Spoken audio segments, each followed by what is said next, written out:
የዓለም መሪዎች በድብቅ የተስማሙበት ታላቅ ሚስጥር ይፋ ሆነም። በአንድ በኩል ለዓመታት ጠላት የነበሩት አሜሪካና ኢራን ታሪካዊ የተባለለትን የሰላም ስምምነት ለማጠናቀቅ ጥቂት እርምጃዎች እንደቀሯቸው ሲነገር፣ በሌላ በኩል ግን የሊባኖስ ሰማይ በቦምብ ድምፅ እየተናወጠ ይገኛል።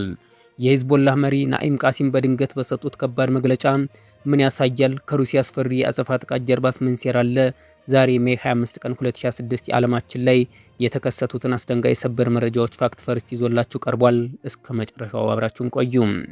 የፕሬዝዳንት ዶናልድ ትራምፕ አስተዳደር ከኢራን ጋር ጦርነት ማቆሚያ ስምምነት ላይ ለመድረስ ሰፊ ንግግር እያደረገ ሲሆን ሂደቱን ተስፋ ሰጪ መሻሻል እያሳየ መሆኑ ተሰምቷል። የሂዝቦላ መሪ ናኢም ቃሲም ትላንት ምሽት ባደረጉት ንግግር የስምምነት ሊባኖስንም እንዲያካትት ፍላጎታቸውን ገልጸዋል።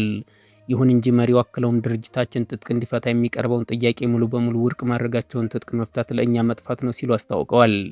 ይህ በእንዲህ እንዳለ ድርድሩ ዙሪያ ከፍተኛ ተስፋ ቢኖርም በሊባኖስ ምድር ላይ ያለው ውጥረት ግን ይበልጥ ተባብሷል። እስራኤል በትናንትናው ዕለት ብቻ በደቡባዊና ምዕራባዊ ሊባኖስ ከ30 በላይ ቦታዎች ላይ ከባድ የአየር ጥቃት የፈጸመች ሲሆን በደረሰው ጥቃትም በርካታ ሰላማዊ ሰዎች መገደላቸውን የሊባኖስ የጤና ሚኒስቴር ይፋ አድርጓል።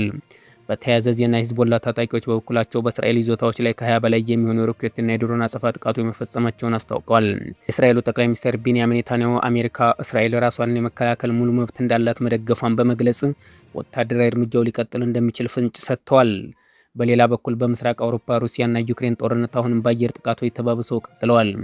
ሩሲያና ዩክሬን ዋና ከተማ ኪየቭ ላይ ከፍተኛ ቁጥር ያለ የባላስቲክ ሚሳኤል የድሮን ጥቃት ሰንዝራለች። ሞስኮ ይህንን ጥቃትም የሰነዘረችው ዩክሬን ቀደም ሲል በሩሲያ ቁጥጥር ስር ባሉ ምስራቃዊ ግዛቶች ላይ ላደረሰችው ጥቃት ያጸፋ ምላሽ ለመስጠት መሆኑን አስታውቃለች።